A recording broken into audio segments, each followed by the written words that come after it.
So hello guys, मेरा नाम है शोएब मुल्ला। आज हम लोग पढ़ेंगे रोटेशनल डायनामिक्स। रोटेशनल डायनामिक्स पढ़ने से पहले उसके कुछ मेन इंपॉर्टेंट टर्म्स होते हैं, वो हमें जानना चाहिए। तो आज मैं पहले वही बताऊंगा। सो फर्स्ट, रोटेशनल डायनामिक्स में लीनियर मोशन क्या होता है वो पता रहना चाहिए। Linear motion, the motion of a body in a straight line, मतलब ऐसा मोशन जो स्ट्रेट लाइन में हो रहा है उसे हम लोग लीनियर मोशन बोलेंगे। सिंपल है। अभी लीनियर मोशन में डिस्प्लेसमेंट क्या होता है? डिस्प्लेसमेंट को हम लोग एस से डिनोट करते हैं। It is the shortest distance between two points, उसे हम लोग डिस्प्लेसमेंट बोलते हैं। और डिस्प्लेसमेंट का यूनिट मीटर होता है। Same second term velocity, velocity का formula displacement upon time. It is the rate of change of displacement, उसे हम लोग वेलोसिटी बोलते हैं। वेलोसिटी का यूनिट होता है meter per second. Third, acceleration, it's the rate of change of velocity. Acceleration का formula v minus U by T. इसमें v फाइनल वेलोसिटी और u इनिशियल वेलोसिटी। एसेलेरेशन के स्टेटमेंट में ये it is the rate of change of velocity, इसलिए यहाँ पे final minus initial velocity आएगा। इसका यूनिट होता है मीटर पर सेकेंड स्क्वायर। आज kinematical equations for linear motion. तो first kinematical equation is v is equal to u plus A T. v is final velocity, u is initial velocity, a acceleration and t time. Second kinematical equation, s is equal to ut plus half at square. S is displacement, u initial velocity, t time, a acceleration.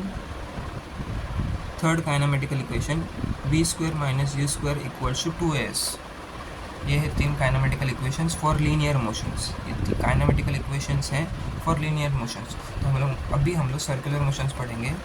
Circular motion क्या होता है? Motion of a body along the circumference of circle is called circular motion. मतलब अगर कोई body circular path में move कर रहा है विद कांस्टेंट वेलोसिटी, तो उस मोशन को मैं सर्कुलर मोशन कहूँगा। जैसे ये नॉर्मल सर्कल के सर्कमफरेंस में अगर कोई ऑब्जेक्ट मूव कर रहा है तो उसे मैं सर्कुलर मोशन कहूँगा। सर्कुलर मोशन में फर्स्ट टर्म है एंगुलर डिस्प्लेसमेंट। अभी नॉर्मल लीनियर मोशन में हम लोग डिस्प्लेसमेंट बोलते हैं, पर अगर जब मेरा पाथ सर्कुलर हो जाएगा तब उसमें वो नॉर्मल डिस्प्लेसमेंट नहीं होगा ना, उस टाइम पे मेरा डिस्प्लेसमेंट चेंज हो जाएगा। तो उस डिस्प्लेसमेंट को मैं एंगुलर डिस्प्लेसमेंट बोलूँगा। एंगुलर डिस्प्लेसमेंट को मैं थीटा से डिनोट करता हूँ। अभी एंगुलर डिस्प्लेसमेंट होता क्या है? It is the angle subtended by the particle at the centre of the circle when it move from one point to another point along the circumference of circle। मतलब यहाँ पे मैंने डायग्राम बनाया, देखो diagram clear है? हाँ clear है।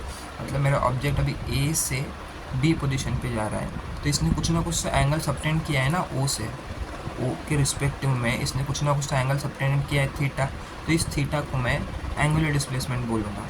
तो इसका फॉर्मूला क्या हो जाएगा? Theta is equal to length of arc upon radius. अभी लेंथ ऑफ आर्क, ये ए टू बी एक आर्क है ना, इसलिए length of arc upon radius, तो एस बाय आर। इसका यूनिट होता है रेडियन। एंगुलर डिस्प्लेसमेंट का यूनिट क्या होता है? रेडियन। ये याद रखने के लिए, याद रखने का टर्म है। Second, angular velocity. Same linear motion में हम लोग वेलोसिटी कंसिडर करते हैं, पर एंगुलर मोशन में पाथ सर्कुलर हो जाता है तो उसमें नॉर्मल वेलोसिटी कंसिडर नहीं की जाएगी, एंगुलर वेलोसिटी कंसिडर की जाएगी। सो एंगुलर वेलोसिटी क्या होता है? It is the rate of change of angular displacement. इसे हम लोग ओमेगा से डिनोट करते हैं। किसी डिनोट करते हैं? ओमेगा से। ओमेगा क्या होता है? Angular displacement upon time. और इसका फॉर्मूला एंगुलर डिस्प्लेसमेंट किसी डिनोट करते हैं? Theta upon time. तो omega equal to theta by T. इसका यूनिट होता है रेडियन पर सेकेंड। इसे एंगुलर डिस्प्लेसमेंट का रेडियन और टाइम का सेकेंड, तो यूनिट हो गया रेडियन पर सेकेंड। और ये एक उसका इंपॉर्टेंट फार्मूला हो जाएगा कि थीटा इक्वल्स टू मैं ओमेगा टी लिख सकता हूँ। आगे एंगुलर एसेलेरेशन। एंगुलर एसेलेरेशन को हम लोग अल्फा से डिनोट करते हैं। It is the rate of change of angular velocity. Angular acceleration का फॉर्मूला ओमेगा अपॉन टी। इसका unit radian per second square. Omega का रेडियन पर सेकेंड और अपॉन सेकेंड है तो सेकेंड स्क्वायर हो जाएगा। Kinematical equation for circular motion. अभी हम लोगों ने थोड़े टाइम पहले kinematical equations for linear motion पढ़ा था। ये सर्कुलर मोशन के लिए काइनेमेटिकल इक्वेशंस क्या हो जाएंगी? जहाँ जहाँ पे v है, v मतलब फाइनल वेलोसिटी, वहाँ पे तुम्हारा क्या आ जाएगा? अभी ओमेगा आ जाएगा। और टाइम की जगह तो टाइम ही रहेगा। और जहाँ पे तुम्हारा लीनियर एसेलेरेशन है वहाँ पे तुम्हारा एंगुलर एसेलेरेशन आ जाएगा। सिंपल। मैं इसके बाजू में, इसके साइड में लीनियर मोशन की टर्म लिख लेता हूँ, लगाता हूँ। तो v is equal to u plus A t. अभी यहाँ पे v क्या है? Final velocity. तो यहाँ पे v की जगह क्या आ जाएगा? ओमेगा आ जाएगा। ये u इनिशियल वेलोसिटी को यहाँ पे मैं ओमेगा नॉट से जस्टिफाई कर रहा हूँ सर्कुलर मोशन में। ओमेगा नॉट मतलब इनिशियल वेलोसिटी। अल्फ़ा एसेलरेशन, यहाँ पे ए एसेलरेशन का टर्म, और टी टाइम तो टी टाइम, और फिर सेकंड क्या हो जाएगा s is equal to u t plus half a t square. मैंने बोलता s यहाँ पे क्या है, डिस्प्लेसमेंट। सर्कुलर पार्ट में डिस्प्लेसमेंट क्या होता है, एंगुलर डिस्प्लेसमेंट। तो s की जगह पे थीटा आ गया, ओमेगा नॉट मैंने बोला इनिशियल वेलोसिटी है तो omega not into T plus half A की जगह पे क्या आ गया, अल्फ़ा आ गया, alpha T square plus V square minus U square equals to 2s। P square की जगह ओमेगा स्क्वायर, यू स्क्वायर की जगह omega not square equals to 2as 2 alpha theta. Simple.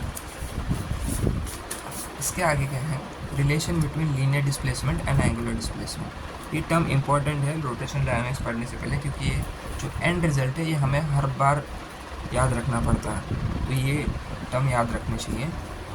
तो यहाँ पे पहले आर क्या है, रेडियस, एस क्या है, length of arc, theta angular displacement. यहाँ पे आपको डायग्राम दिख रहा होगा, डायग्राम दिख रहा है। मैं क्या अज्यूम कर रहा हूँ, for very small interval of time is delta T tending to zero. मतलब मेरा टाइम इंटरवल बहुत स्मॉल है, तो मेरा टाइम टेंडिंग टू जीरो है, मतलब टाइम जीरो नहीं है पर वो टाइम होने वाला है जीरो में। S can be considered as straight line. अभी यहाँ पे देखो, अगर टाइम इंटरवल बहुत मेरा छोटा है, तो ये आर्क बहुत छोटा बनेगा। अगर ये आर्क बहुत छोटा बनेगा तो ये हमें एक स्ट्रेट लाइन जैसा ही दिखेगा ना। मैंने बोला कि अगर टाइम इंटरवल मेरा बहुत छोटा है, तो अगर टाइम इंटरवल बहुत छोटा है मेरा ए टू बी मूव होने के लिए, तो ये जो थीटा बनेगा बहुत स्मॉल बनेगा। अगर ये थीटा स्मॉल बनेगा तो ये r as a straight line consider करेंगे ना हम लोग।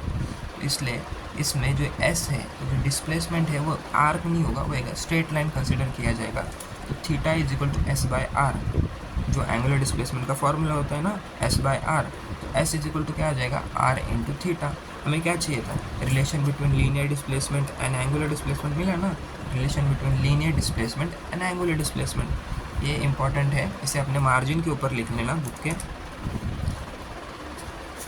भी आगे relation between linear velocity and angular velocity, इसमें भी हम लोग यही मान के चल रहे हैं कि मेरा जो टाइम इंटरवल है वो बहुत स्मॉल है, मतलब मेरा टाइम ज़ीरो होने वाला है पर हुआ नहीं है। सेम डायग्राम यहाँ पे भी मैंने बनाया है। इसमें जो एंगल भी बनेगा वो बहुत स्मॉल बनेगा, डेल्टा थीटा, और जो डिस्प्लेसमेंट होगा वो भी बहुत स्मॉल होगा, डेल्टा एस। इसमें भी s can be considered as a straight line. मैंने बोला है जो मेरा एंगल सस्पेंडेड है वो भी बहुत स्मॉल है, तो इसमें थीटा की जगह क्या रिप्रेजेंट करूँगा, डेल्टा थीटा। डेल्टा क्यों रिप्रेजेंट करूँ कि डेल्टा शो कर रहा है कि एंगल बहुत स्मॉल है, इसलिए मैं डेल्टा थीटा रिप्रेजेंट कर रहा हूँ और कुछ नहीं। जैसे थीटा का फार्मूला होता है S by R, delta theta का फार्मूला क्या होगा, delta S by R. Simple, theta is equal to S by are, तो delta theta is equal to delta S by R. अभी यहाँ पे डाउट नहीं आना चाहिए कि डेल्टा आर क्यों नहीं यूज़ किया, क्योंकि रेडियस तो सेम ही होगा ना हमेशा। तो रेडियस में कभी भी स्मॉल टर्म नहीं, डेल्टा यूज़ नहीं करूँगा मैं, रेडियस हमेशा सेम ही रहेगा। मैं क्या करता हूँ, dividing both side by delta t and taking limit as delta T tending to zero. मैं क्या कर रहा हूँ, दोनों साइड डेल्टा टी से डिवाइड कर रहा हूँ और लिमिट ले रहा हूँ delta T tending to zero. ये लिमिट का टर्म सिर्फ मैं इसलिए इंट्रोड्यूस कर रहा हूँ कि दोनों साइड सेम हो जाए, इसलिए। वरना अगर आप लिमिट नहीं यूज़ करोगे तो भी चलेगा, पर बस डिवाइड करना है दोनों साइड डेल्टा टी से। और मैंने delta theta by delta T किया, और ये 1/r तो कांस्टेंट है ना, तो ये लिमिट के बाहर आ जाएगा। 1/r कांस्टेंट है, रेडियस तो हमेशा कांस्टेंट रहेगा, इसलिए मैं रेडियस को लिमिट के बाहर ले रहा हूँ। तो limit delta T tending to zero, ये delta S by delta T आएगा। सिंपल।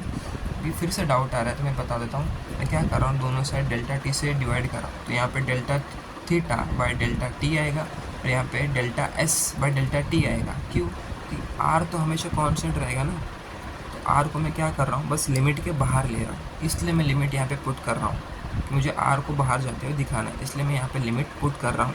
ओके, तो limit delta theta by delta t equals to 1/r, limit delta T tending to zero, delta S by delta t. अभी ये delta theta by delta t क्या होता है, angular displacement upon time, angular velocity omega, और 1/r। और s by t क्या होता है, displacement, angular displacement upon time क्या होता है, वी होता है, लीनियर वेलोसिटी, तो वी है, v by r, omega equals to we by r. ये वी को यहीं रखो, आर यहाँ पे डिवाइड है, उधर गया multiply, v is equal to are into omega. ये इंपॉर्टेंट है, ये भी याद रखना, मार्जिन के ऊपर लिखना ये सब। और लास्ट एक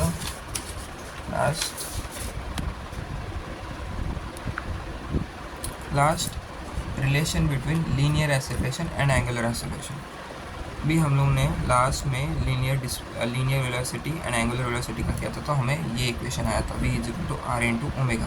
मैं अभी क्या कर रहा हूँ, उसे differentiate both side with respect to time कर रहा हूँ। मैं उसे डिफरेंशिएट कर रहा हूँ with respect to time both side.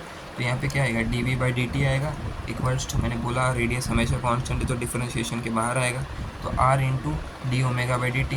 अभी D we by D T क्या होता है, velocity upon time acceleration, R into ये एंगुलर वेलोसिटी अपॉन टाइम क्या आएगा, एंगुलर एक्सेलरेशन, तो A is equal to are into alpha. ये आ गया मेरा थर्ड रिलेशन। सेम मैं अब तीनों रिलेशन फिर से रिवाइज करते हैं। क्या आया था, theta is equal to S by are, तो मैं क्या लिख सकता हूँ, S is equal to are into theta. Omega equals to we by are, तो मैं क्या लिख सकता हूँ, V is equal to are into omega. Alpha equals to A by are, तो मैं A is equal to are into alpha लिख सकता हूँ। बच्चों को लगता है ये कहाँ पे यूज़ होगा, पर ये हम हर जगह यूज़ हो रहा है। ये ऐसा कैसे बोलूँ आपको, ये नमक की तरह है, मतलब इसका आइडेंटिटी कुछ नहीं है, पर ये हर दूसरी चीज़ में हम लोग को काम आएगा। तो इसलिए ये चीज़ याद रख लो। मैं बोलता हूँ ये एंड का रिलेशन सिर्फ याद रख लो कि कैसे आ रहा है, बस। Thank you.